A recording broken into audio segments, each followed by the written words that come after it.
શકો છો તો આજે એ વિદાય લેવાના છે, કારણ કે અમે બીજે પણ એક જગ્યાએ કથા કરવા માટે જવાના છે.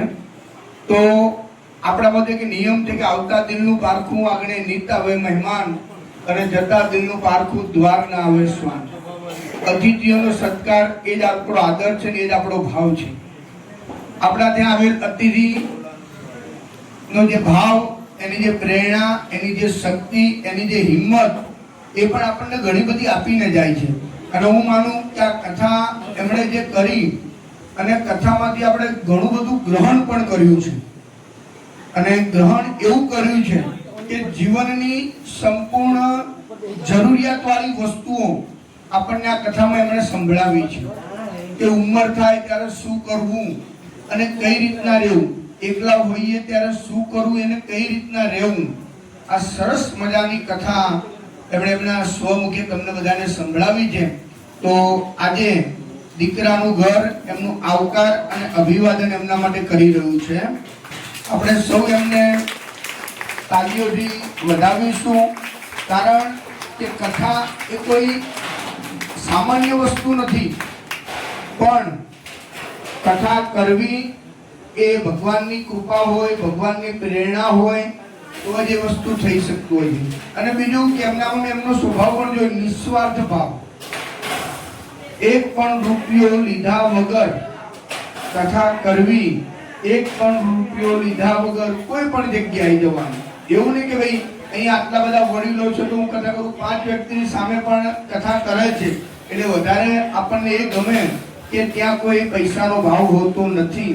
એવું સરસ મજાનું આયોજન અને અમારા કિશનભાઈ ચાવડા સાહેબે જે કાલોલથી જે કર્યું હતું એમનો પણ હું ફરી આભાર માનું છું કે આપે આ દીકરાના ઘરમાં એક સરસ મજાનું આયોજન એ એમણે કરેલું છે. અને અહીંયા ભારતદાસજી મહારાજ એ આજે તમારી બધાની વચ્ચેથી રાત્રે 12 વાગે, આજે રાત્રે 12 વાગે વિદાય લેવાના. ભગવાન કૃષ્ણ ભગવાન પણ રાત્રે 12 વાગે જન્મ્યા હતા, અને શ્રી રામ ભગવાન બપોરે 12 વાગે જન્મ્યા હતા. અને હલો,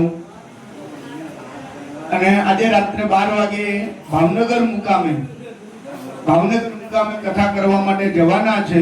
તો એમને એમનો આભાર માની એટલો ઓછો છે, કારણ કે આપણા બધાની વચ્ચે આજે એક અઠવાડિયાથી આ સંકુલની અંદર, આ પરિશ્રમની અંદર એ અહીંયા હતા.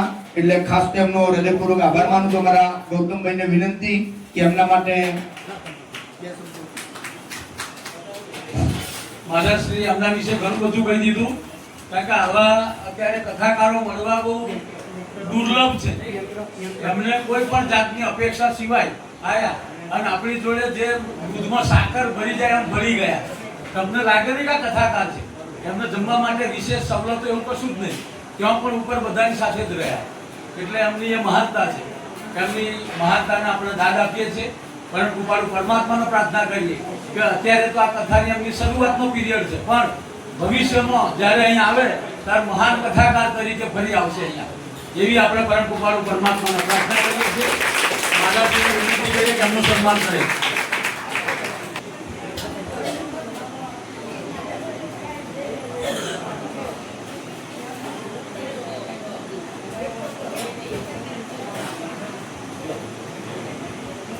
તમે પહેલા તો બાકી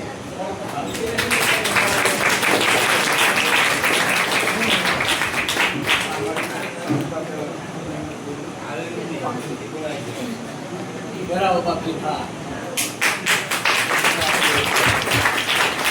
ભારત માતા કી જય.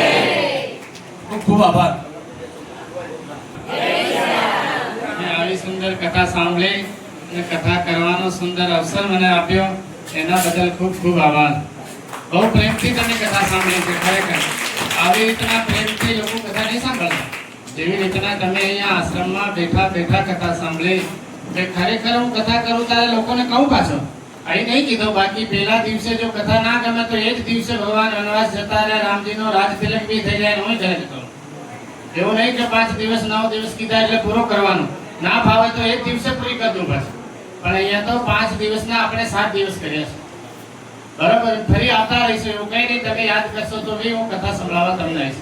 બરોબર મહારાજની એવી સરસ સેવા આવે છે ખરેખર અહીંયા મેં ઘણાને પૂછ્યો તો ઘણા ગુજરાતની બહારથી પણ અહીંયા આવ્યા છે આશ્રમમાં વૃદ્ધાશ્રમમાં ગુજરાતથી બહાર બી રહીને આવ્યા અહીંયા બી બધે ફરીને આવ્યા પણ આ આશ્રમ જેવી મોજ કઈ મળી નહીં અહીંયા જેવું ભોજન કઈ મળ્યું અને સ્ટાફનો વ્યવહાર બી એવો છે કે બધા કોઈ જોરથી બોલતા નહીં બધા પ્રેમથી તમને જેમ છોકરો બી આપણો આવા પ્રેમથી ના સાંભળે કે જેમ કે હવે ગરીબમાં જમી જાવ પણ આ તમે કોઈ જ ઊભા થઈ જાય બોલો બા શું કામ છે રાત્રે હોસ્પિટલ તમને લઈ જાય રાત્રે આપણો છોકરો ના લઈ જાય કાલ સવારમાં જઈશું આપણે રાત્રે ના જવાય તો અહીંયા આપણા ઘર કરતા પણ વધારે સન્માન મળે છે મળે કે નહીં મળે તો હવે તમને કોક પૂછે દીકરો કોણ તો મનુ મહારાજ એમ જ કહેવાય ને આપણા દીકરાનું નામ લેવાય ને ના જ લેવાય ને એટલે લઈ લઈએ આપણી ભૂલ પહેલા તો મનુ મહારાજ જ કહેવાનું પછી કહેવાનું એ અમારા દત્તક લીધેલા દીકરા છે સાચી વાત કે ખોટી વાત બરાબર બધાનો ખૂબ ખૂબ આભાર જય સિયારામ